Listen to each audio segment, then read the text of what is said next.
Legal support Bangladesh চ্যানেলের পক্ষ থেকে সবাইকে স্বাগতম। আমি আছি আপনাদের পাশে অ্যাডভোকেট মোহাম্মদ জাকির হোসেন।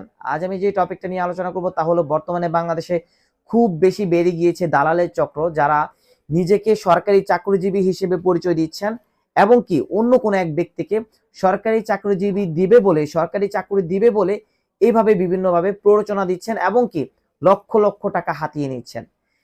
যে ক্লায়েন্টগুলো আমার কাছে আছে ঠিক সেই বিষয়ে আমি একটা কথা বলতে চাই। আমার রিসেন্ট একটা ক্লায়েন্ট আছে, সে দুদকে চাকরি করে পরিচয় দিয়েছে, আর আমার যে যে ব্যক্তি তাকে বলেছে সে দুদকে চাকরি দিয়ে দিবে, তার থেকে 20 লক্ষ টাকা চেয়েছে।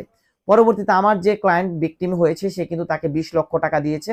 20 লক্ষ টাকা দেওয়ার পরবর্তীতে কিন্তু সে চাকরি দেয়নি এবং কি দীর্ঘদিন পর কিন্তু খোঁজ নিয়ে দেখা যায় যে সে বেসিক্যালি দুদকে কোনো চাকরি করছে না এবং কি তাকে যে অ্যাপয়েন্টমেন্ট লেটার দিয়েছিল সে অ্যাপয়েন্টমেন্ট লেটারটা ছিল ভুয়া এবং মিথ্যে একটা কাগজ। এখন বলতে পারেন যে শুধু আমার ক্লায়েন্টের সাথে এই ঘটনাটা ঘটেছে তা নয়, পুরো বাংলাদেশে অনেক মানুষের সাথে এই ঘটনাগুলো ঘটছে। সরকারি চাকরি দিবে বলে একটা ফেক অ্যাপয়েন্টমেন্ট লেটার দিচ্ছে এবং পরবর্তীতে তারা সরে যাচ্ছে। এখন যারা ভিক্টিমাইজ অথবা যাদেরকে এই স্বপ্নগুলো যারা দেখাচ্ছেন তাদের জন্য করণীয় কি? প্রথমত, কোনো ব্যক্তি যদি আপনাকে সরকারি চাকরির পরিচয় দেয় তার আইডি কার্ডটা দেখাবে, তবে আইডি কার্ডটা দেখে আপনারা কোনোভাবে বিশ্বাস করবেন না। সে যে ডিপার্টমেন্টে চাকরি করছে সেখানে গিয়ে খোঁজ নেবেন সে সত্যিকারেতে চাকরি করছে কিনা। সেকেন্ডলি, যদি কেউ আপনার থেকে টাকা নেয়, টাকার ট্রানজাকশন না ব্যাংকের মাধ্যমে করতে হবে, যেন আপনি কনফার্ম করতে পারেন যে এই ব্যক্তি আমার থেকে টাকা নিয়েছে। তাহলে সে ব্যক্তি সরে গেলেও কিন্তু আপনি মামলা করে জিততে পারবেন অথবা তার থেকে টাকা আদায় করতে পারবেন।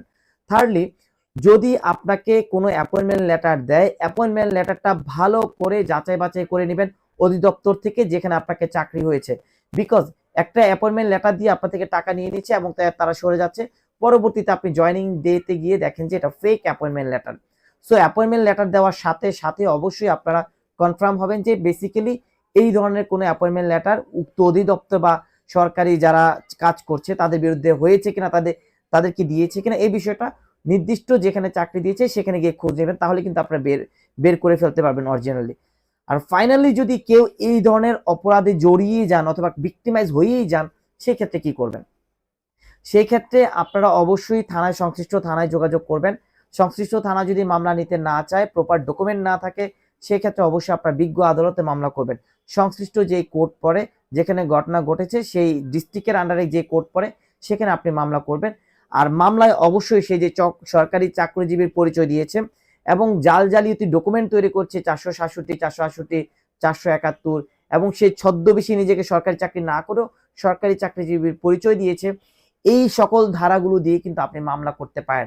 আর এই মামলাগুলোর মাধ্যমে যদি প্রমাণ করতে পারেন যে বেসিক্যালি এই ব্যক্তি এই অপরাধে জড়িত আছে এবং কি এই ব্যক্তি এই চক্র, সেই ক্ষেত্রে কিন্তু তার সাজা হতে পারে এবং কি এই ব্যক্তির কিন্তু যাবজ্জীবন পর্যন্ত সাজা হতে পারে। তো যারা নকল দলিল তৈরি করছেন, নিজেকে সরকারি চাকরিজীবী হিসেবে অন্যকে চাকরি দেওয়ার মিথ্যে বায়না ধরছেন, হাজার হাজার লক্ষ লক্ষ টাকা হাতিয়ে নিচ্ছেন, তাদেরকে বলবো সাবধানতা অবলম্বন করুন এবং কি যারা টাকা দিচ্ছেন তাদেরকে বলবো বিশেষভাবে আপনারা সাবধানতা অবলম্বন করুন। কোনো প্রতারকের কাছে টাকা দিবেন না এবং কি ঘুষ নেওয়া ঘুষ দেওয়া দুইটাই অপরাধ।